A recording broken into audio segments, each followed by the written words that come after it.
Grazie Anne. Allora noi, come promesso, adesso parliamo di medicina, delle nuove frontiere della medicina. E sì, perché a Castelfranco Veneto, primo centro operatorio in tutta Italia, viene utilizzato per gli interventi in laparoscopia un macchinario che consente la visione tridimensionale ma anche un braccio meccanico. Vediamo di che cosa si tratta.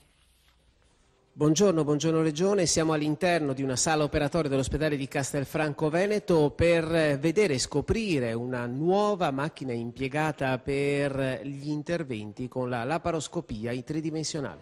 Un macchinario innovativo, un ritorno per così dire però al passato con la tridimensionalità, la possibilità per voi di avere una visione più completa.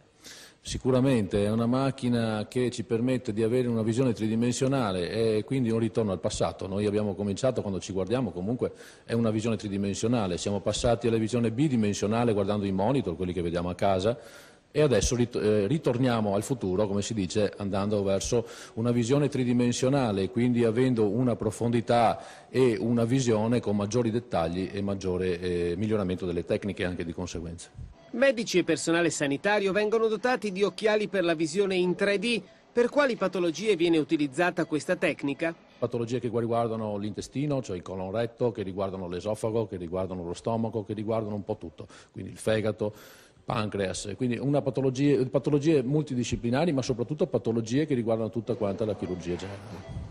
Non di meno il contributo del braccio robotico permette di ridurre il personale in sala operatoria con importanti ricadute positive a livello organizzativo. Questa è un'ulteriore innovazione di questa macchina perché unisce alla tridimensionalità la robotica, quindi il braccio robotico che tiene la telecamera che per la visione all'interno del corpo è una telecamera che rimane ferma, quindi aumenta il dettaglio e di conseguenza riduciamo anche quello che è il personale medico, c'è un personale che di solito è addetto al tenere la telecamera, c'è un chirurgo che fa questo e di conseguenza non serve più. Voi adesso siete il centro di riferimento a livello nazionale? Sì, per questa macchina noi siamo diventati il centro di riferimento nazionale e quindi provvediamo a quella che è l'istruzione, il mentoring cosiddetto di altri chirurghi che vengono da fuori per vedere come funziona questa macchina e chiaramente il futuro.